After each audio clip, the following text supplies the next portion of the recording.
I am Sarah.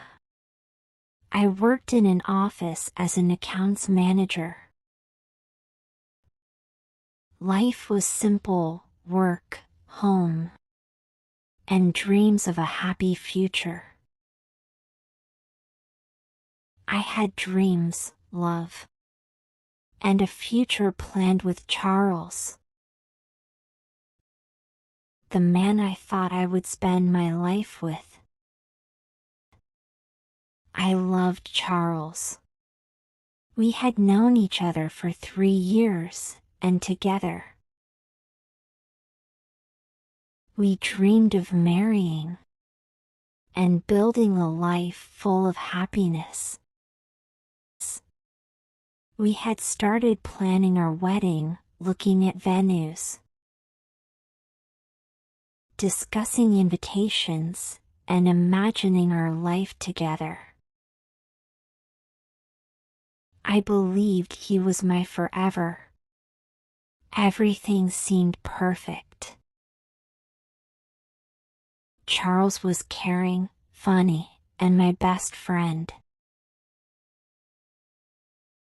I couldn't imagine my life without him. One evening, as I sat in a cafe with my best friend, Emily, she hesitated before speaking. "Sarah, I need to tell you something."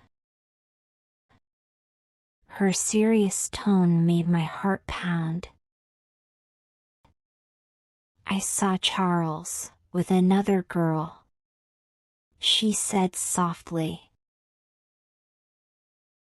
"They were holding hands, Sarah." I didn't want to believe it, but I saw them more than once. I felt my world crumble.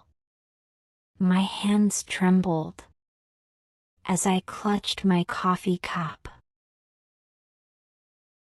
"No, he wouldn't," I whispered, shaking my head. "We are planning our wedding."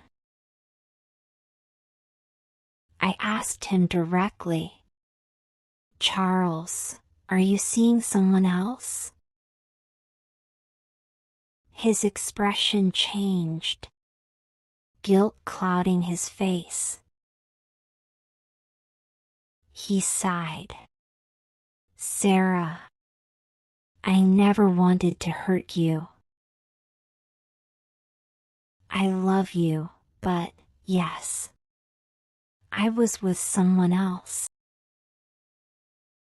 His confession felt like a knife to my heart. "Then why haven't you ended things with me?" I asked, tears blurring my vision. "Because I love you too," he admitted, his voice pained. "I don't want to lose you." But love wasn't supposed to be divided.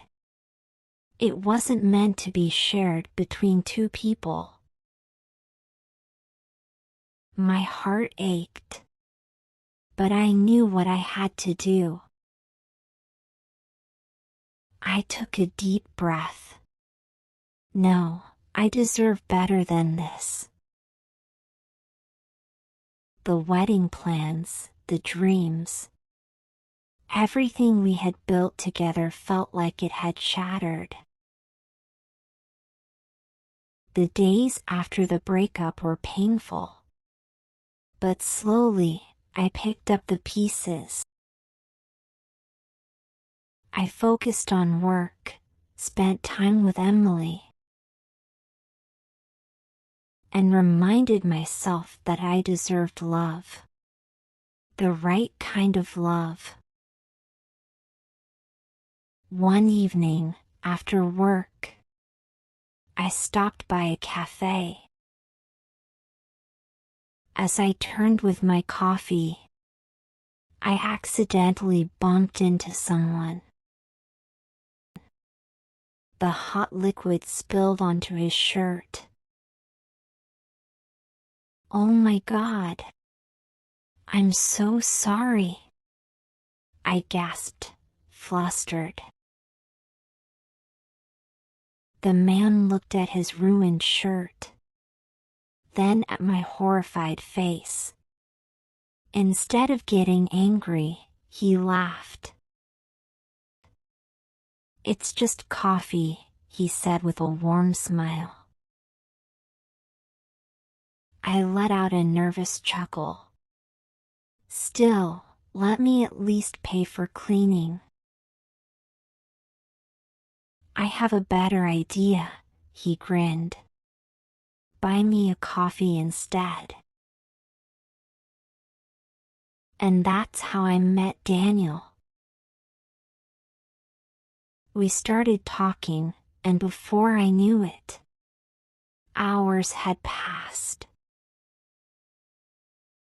He was kind, funny, and easy to talk to.